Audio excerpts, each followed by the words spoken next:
Ending of time या पुस्तकाचं 9व्या प्रकरण आता आपण पाहू.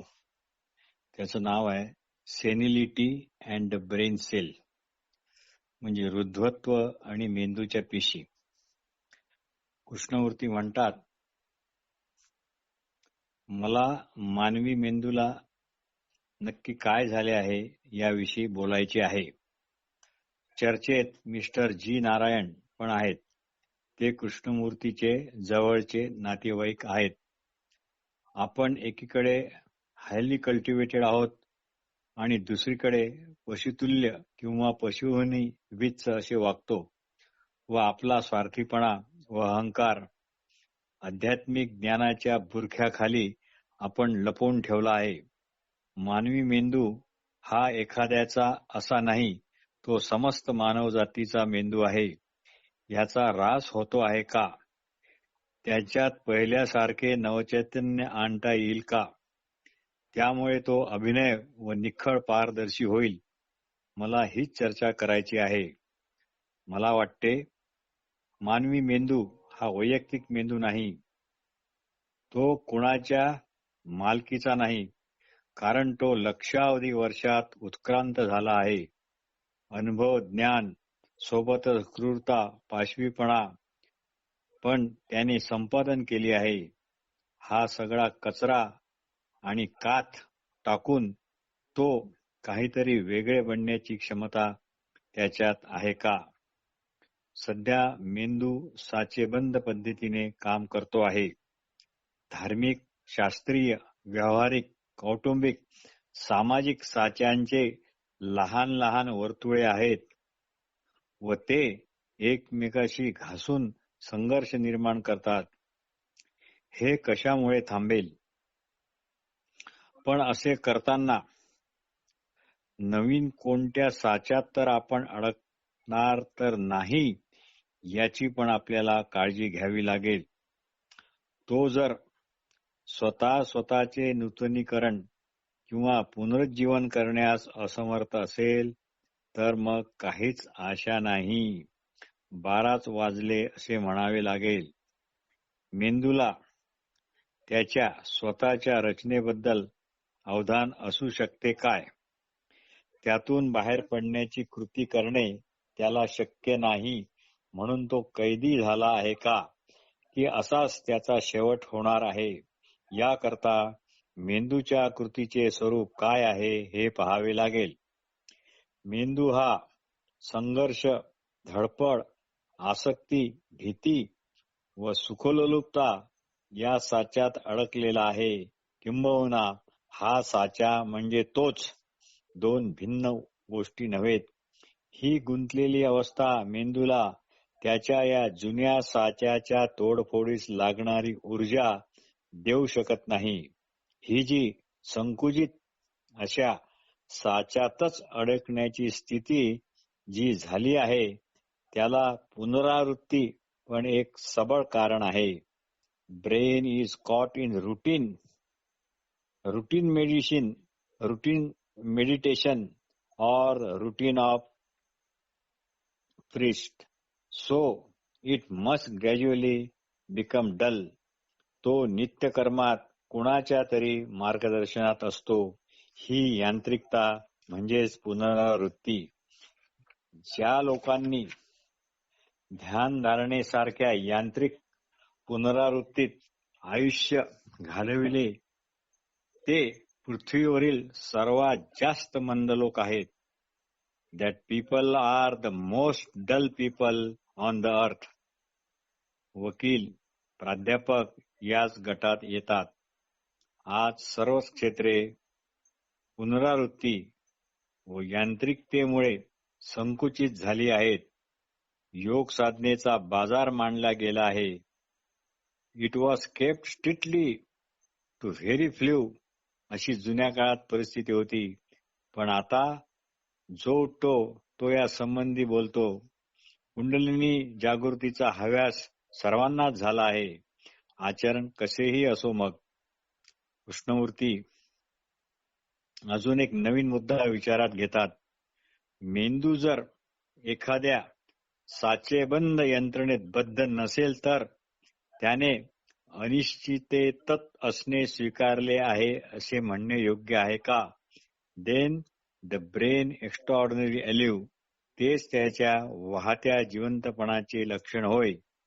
म्हणजेच मेंदू जर अनिश्चित अवस्थेत राहण्यास तयार असेल किंवा अनिश्चिततेचा स्वीकार करत असेल, म्हणजे त्याला प्रतिकार करत नसेल, तर तो साचेबंदतेपासून सदा सर्वदा मुक्तच आहे. कृष्णमूर्ती म्हणतात, that brain itself become extraordinary alive is not caught in the pattern if it lives in a state of uncertainty without becoming neurotic. एक झेन म्हण आहे, relax, everything is not in control. Krishnamurthy विचारतात, knowledge at a certain level is essential, but psychologically knowledge is the factor of shrinking of the brain. थोडक्यात knowledge about माय सेल्फला आपण psychological knowledge म्हणू शकतो. अक्युम्युलेटेड knowledge त्यातच आले. पण learning is not the adding in it. In relationship this accumulated and the psychological knowledge makes trouble. If I have an image that is the pattern, it becomes a routine and loses the brain's energy. मानसिक क्षेत्रातला तोचतोपणा हा दैनंदिन कामाच्या तोचतोपणापेक्षा जास्त भयानक आणि धोकादायक असतो. आपले तथाकथित रॅशनल थिंकिंग पण एक प्रकारचे रुटीनच आहे. याशिवाय अजून बऱ्याच गोष्टी आहेत जे मेंदूला संकुचित किंवा आकुंचित करून टाकतात. त्यामुळे मेंदूच्या फक्त एकाच भागाचा उपयोग होतो, एकच भाग वापरला जातो. जोपर्यंत मेंदू कशात तरी गुंतलेला आहे तोपर्यंत हे असेच होणार आणि वृद्धत्व येते ते केवळ आणि केवळ जीवनातील या तोचतोपणामुळेच येते. So that the brain has no freedom, no space. यालाच आपण मेंदूच्या क्षमतेचा चुकीने वापर केल्यामुळे असे होते असे आपण म्हणू शकतो. कृष्णमूर्ती म्हणतात, शास्त्रज्ञ मेंदूचा बाहेरून अभ्यास करतात. स्वतःला प्रायोगिक पाणी म्हणजे ज्ञानापिक समजून स्वतःच्या मेंदूचा अभ्यास करत नाहीत, म्हणजे आतून अभ्यास करत नाहीत. तात्पर्य, कोणतीही कृती तर्कसंगत असली तरी पॅटर्नच आहे व तर्कसंगत असली तरी पॅटर्न ती मेंदूला इजाही पोहोचवितेच. Knowledge at a certain level is essential, but the psychological knowledge म्हणजे प्रतिमा निर्मिती about oneself, one's own experiences become routine. खरं पाहता आपण आपल्याविषयी जी इमेज केली आहे ती सुद्धा एक रिजिड रुटीन प्रोसिजरच आहे.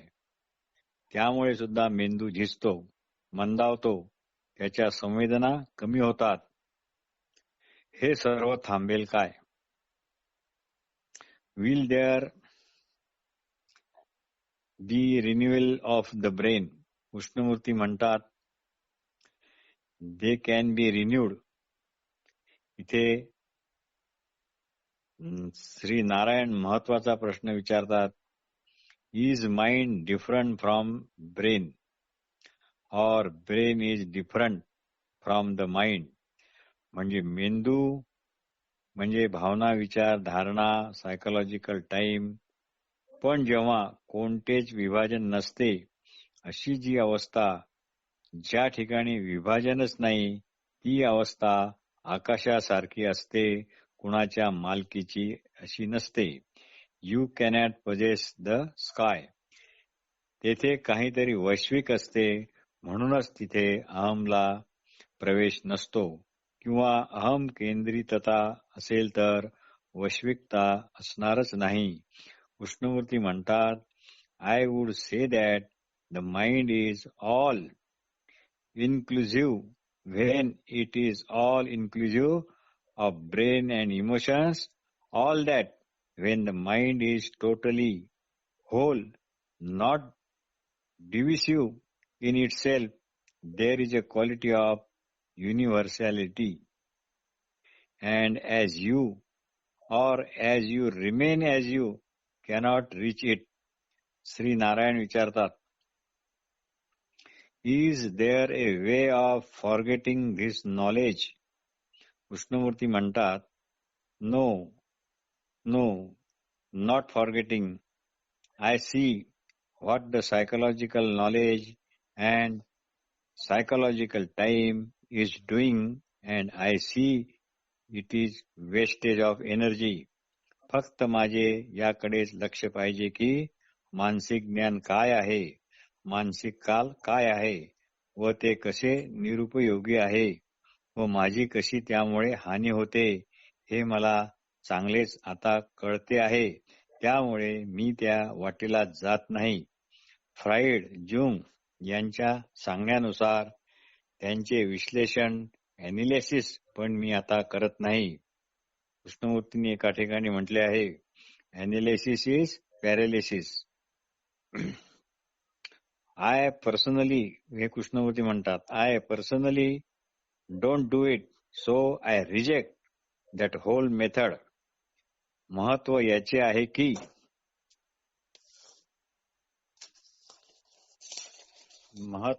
आहे की direct perception and immediate action. यामुळे काय होते, therefore something else take place. इथे आपण फक्त इतकेच लक्षात घ्यायचे आहे की brain always functioning in a pattern of time. साच्यात अडकून ठेवणारी एक विलक्षण शक्ती असते. Look at all the churches and what immense vitality they have. कारण भ्रमामध्ये पण विलक्षण जोम असतो. पण यापासून मुक्त होण्याकरता कुठलेही साधन नाही. साधन म्हटले की साचा आलाच. फक्त हेच मनापासून कळले पाहिजे की साचेबंदपणा, सायकोलॉजिकल टाइम इत्यादी किती डिस्ट्रक्टिव्ह आहेत. हेच सत्य आहे आणि हेच जाणण्यायोग्य आहे. एक थेअरी म्हणून नाही तर एक ऍक्च्युअलिटी म्हणून. Very seeing that it is destructive is a releasing factor and there is no need of extra instrument. Instrument म्हणू नका, त्यामुळे अजून गैरसमज होईल. मेंदूचे निरोगी असणे व त्याची संवेदन क्षमता कायम ठेवणे म्हणजे त्याचे तोचतोपणामुळे जी अपंग अवस्था येते किंवा जे अकाली वृद्धत्व येते ते संपविणे हेच महत्वाचे वाटले पाहिजे. मेंदू सायकोलॉजिकल टाइमच्या पकडीतून मुक्त होऊ शकेल काय व तसे झाले तर त्याचा विनाश होण्याचा वेग थोडा मंदावेल. कृष्णमूर्ती म्हणतात, आय थिंक इट कॅन. दारू, धूम्रपान, अतिलैंगिकता यामुळे शरीराचा व मनाचा पण ऱ्हास होतो. जेव्हा मेंदू, म्हणजे माझा मेंदू असा नाही तर फक्त मेंदू, जो कुणाचा वैयक्तिक नाही, कारण तो मानवी समूहाचा आहे, तो लक्षावधी वर्षापासून उत्क्रांत झाला आहे व एकाच चाकोरीतून तो चालत आहे. तो मानसिक काळापासून मुक्त होऊ शकेल काय? इट कॅन, म्हणजेच देअर इज नो टुमॉरो. यावर बाम म्हणतात, but we know there is tomorrow. पण कृष्णमूर्ती लगेच त्यातील हवाच काढून टाकतात. ते म्हणतात, बट द सायकोलॉजिकली. असे म्हणून बरे असो. काल संकल्पनेत राहणे म्हणजे काय? आशा, भय, भूतकाळाचा विचार, स्मृती या अशा गोष्टीवर आधारित कृती करणे, प्रतिमा, संभ्रम, पूर्वग्रह इत्यादी सर्व हे भूतकाळातीलच असतात.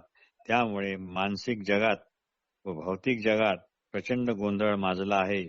सारांश, ज्या तऱ्हेने आपण जगत आहोत ते सर्व मानसिक काळाच्या क्षेत्रातच आहेत. त्यामुळे मानसिक शारीरिक समस्या निर्माण झाल्या आहेत. मानसिक काळाच्या कचाट्यात राहिले तर व्यर्थच संभ्रम, संशय, भय, ताप, संताप अपरिहार्यरित्या वाट्याला येईल. मी माझी प्रतिमा बनवली आहे व इतरांची पण बनवली आहे. तसेच इतरांनी त्यांची स्वतःची पण बनवली आहे आणि माझ्या बाबतीतलीही प्रतिमा त्यांनी बनवलेली आहे व याच प्रतिमांचा एकमेकाशी संबंध येत राहतो.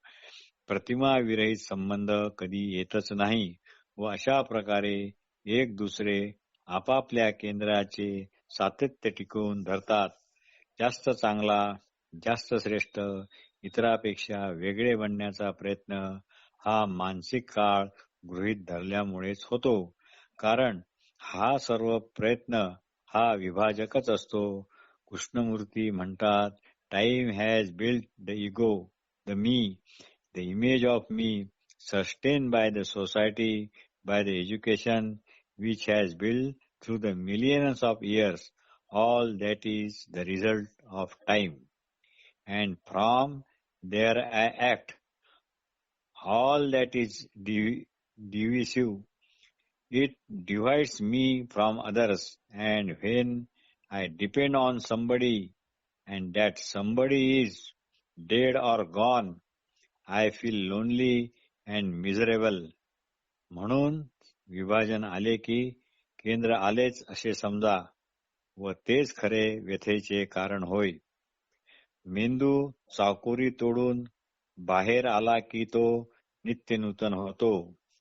इथे श्री नारायण यांनी अशी शंका उपस्थित केली की चाकोरी तोडण्याकरता माझ्यात काहीतरी शक्तिशाली असे काहीतरी पाहिजे ना, व इतकी शक्तिशाली व्यक्ती मला दिसत नाही. यावर कृष्णमूर्ती फारच छान उत्तर देतात. You hold the wrong end of the stick. When you use the word individual, you have moved away from the fact that our brain is universal of all human beings. There is no individuality, only the brain is conditioned that way.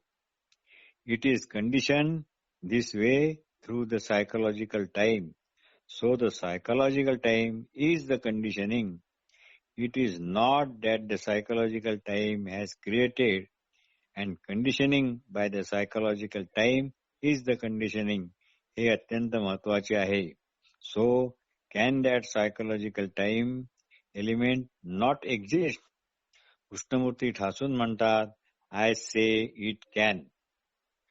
Psychological time म्हणजे अहम केंद्र म्हणजे suffering, conflict इत्यादी इत्यादी. पण हे सर्व यला कळकळीने सांगणारा कुणीतरी म्हणजे कृष्णमूर्ती सारखा कुणीतरी पाहिजे व यन ते तितक्याच कळकळीने ऐकले पाहिजे. म्हणजे आर्ट ऑफ लिसनिंग. कृष्णमूर्तीचे शब्द असे आहेत. If somebody points out to him what is happening and if he is willing to listen or to see the rationality, sanity of it, and not to build a wall against it, he is out of that field. The brain is out of that time-binding quality. इथे श्री नारायण विचारतात, but temporarily. इतके सगळं ऐकल्यावर, psychological टाइमचा इतका उहापोह झाल्यावर व पुस्तक जवळजवळ संपले तरी असे विचारणे जरा विचित्रच वाटते. कदाचित मुद्दाम विचारले असेल, खटकले म्हणून म्हटले असो. कृष्णमूर्ती आश्चर्याने म्हणतात, oh, there is again time. When you use the word temporary, it means time. Shri Narayan म्हणतात, no, I mean that man slips back into psychological time. असं जर वाटत असेल तर कृष्णमूर्तीच्या शिकवणीला काही अर्थ नाही असेच म्हणावे लागेल. असो तर यावर कृष्णमूर्ती म्हणतात, no, he cannot sleep. He cannot sleep. He cannot go back. If he sees that something is dangerous like a cobra or any other danger, he cannot go back to it again and again. When you see the dangerous animal, there is the immediate action. It may be the result of past knowledge, of experience, but there is a immediate action for self-protection. जेव्हा भयानक जनावराशी अचानक गाठ पडते तेव्हा सुरक्षात्मक कृती ताबडतोब घडते. ती आपण करत नाही.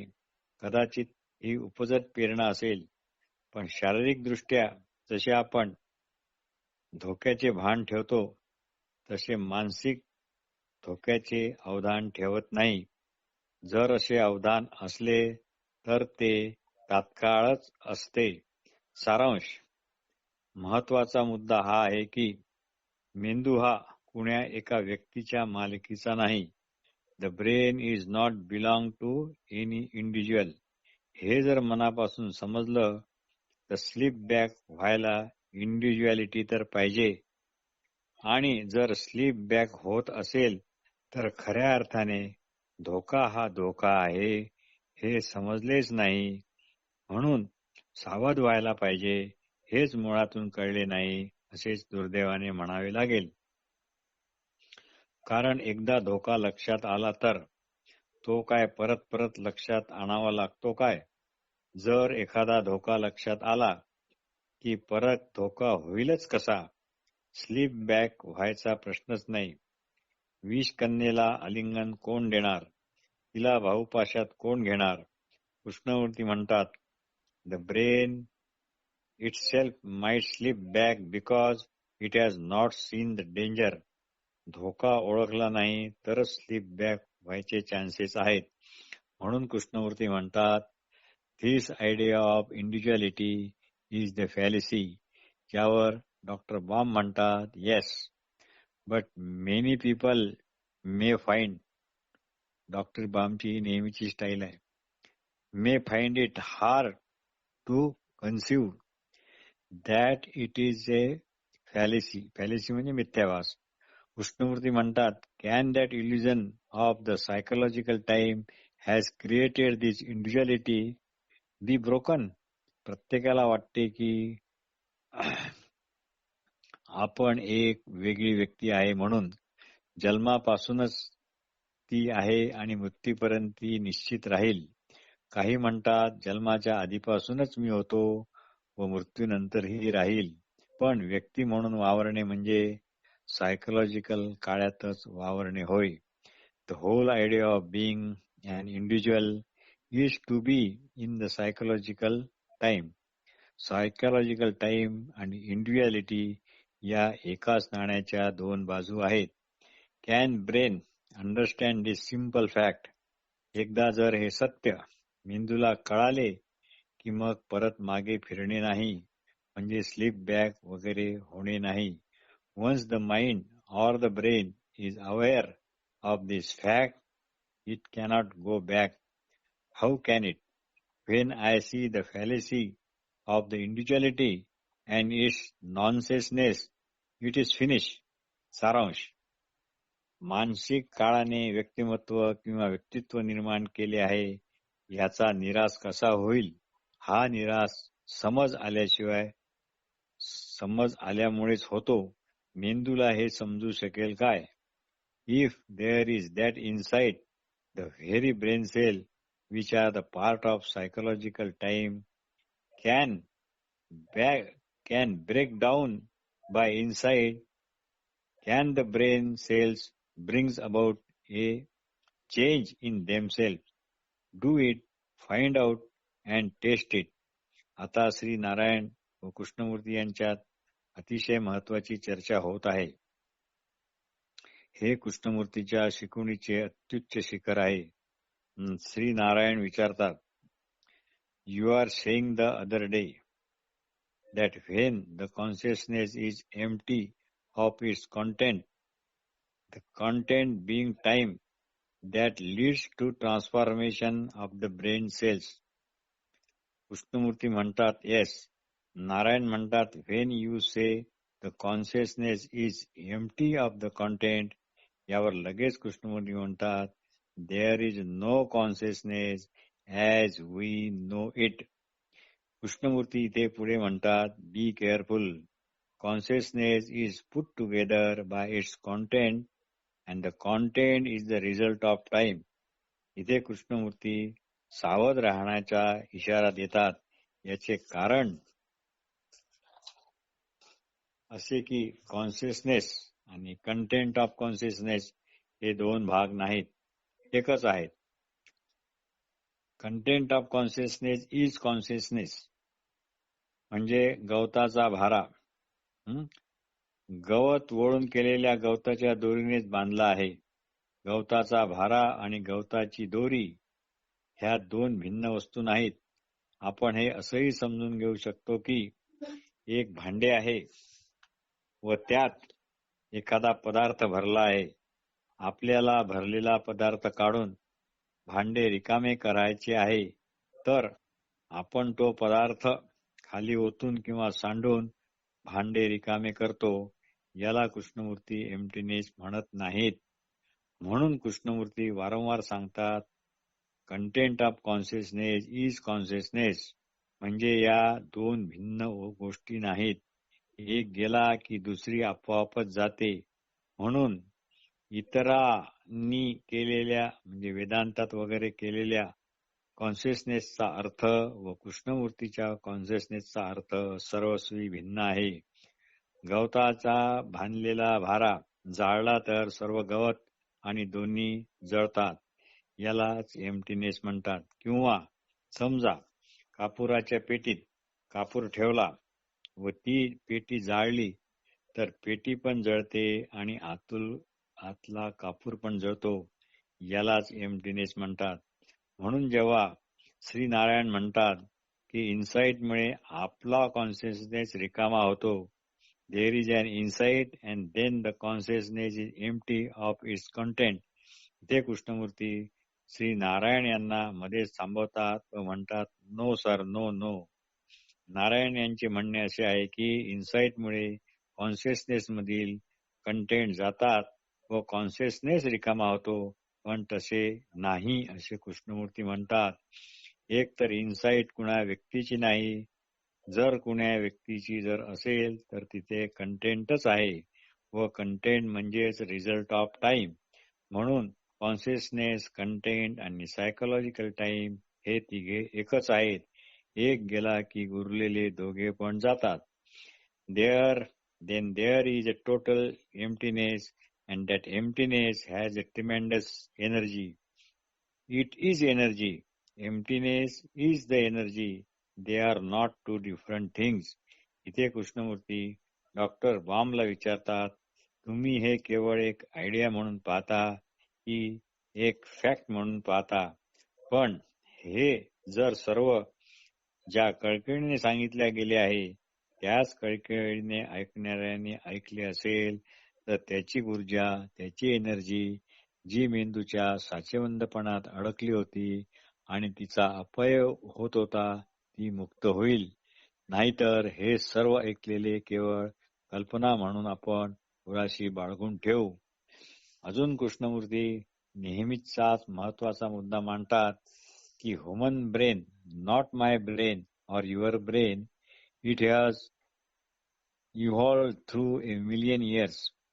एखादा अपवादात्मक जीव, वन बायोलॉजिकल फ्लिक म्हणजेच कृष्णमूर्ती यांना हे सर्व समजेल, पण इतरांना हे कसे समजणार? कृष्णमूर्ती यावर उत्तर देतात, but it requires somebody to listen. ज्या परत हे आर्ट ऑफ लिसनिंग आलंच. Somebody who says I want to capture it, I want to understand this. I want to find out. Apparently, that is the most difficult thing in the life. The moment you see The importance of not being occupied, see that as a tremendous truth. That is the real emptiness. ज्या क्षणी न गुंतण्याचं महत्व एक अंतिम आणि विलक्षण सत्य म्हणून कळते, तेव्हा आपोआप मार्ग सापडतो. You will find ways, and that method is called creativity. Doctor Bohm विचारतात, how is it possible to communicate to the brain which rejects and does not listen? Is there a way? यावर कृष्णमूर्ती स्पष्टपणे म्हणतात, not. If I refuse to listen, मग ते मेडिटेशनचा विषय काढतात. ते म्हणतात, आपली ही काळजीपूर्वक कळकळीने केलेली चर्चाच एक प्रकारचे मेडिटेशन आहे व सर्वसामान्य लोक मेडिटेशनचा अर्थ असा हा घेणार नाहीत. Ordinary people would not accept this as a meditation. आज खरे म्हणजे मेडिटेशन या शब्दाचा खरा अर्थ नष्ट झाला आहे. But the true meditation is this, the emptying of consciousness किंवा टोटल एम्प्टीनेस. गरोदरबाई मृत्यू पावली की तिच्या पोटातील बाळही मृत्यू पावते, किंवा बाळ जर आत मृत पावले असेल तर जे विष पसरते त्यामुळे गरोदरबाईचा पण मृत्यू होतो. हे उदाहरण बरोबर नाहीये, पण ठीक आहे. म्हणजेच द कंटेंट ऑफ कॉन्शियसनेस गेला की कॉन्शियसनेस जातो आणि कॉन्शियसनेस गेला की कंटेंट ऑफ कॉन्शियसनेस जातो. That is the total emptiness. So the meditation is the insight. It has nothing to do with all Guru's meditation. Insight has freed the brain from the past, from the psychological time, without any sense of becoming. So, would we say that to have insight, there must be the absolute silence? Then there is no moment as division. We know it. No moment of psychological time also. तरी पण doctor Bohm विचारतात की is there a movement of some other kind. यावर कृष्णमूर्ती म्हणतात, I don't see how we can measure that by the words. That sense of the limitless state. यावर Bohm म्हणतात, it is necessary to find some language even though it is unsayable. याला अनिर्वाच्याशिवाय दुसरे आपण काय म्हणणार. नमस्कार. Ending of time.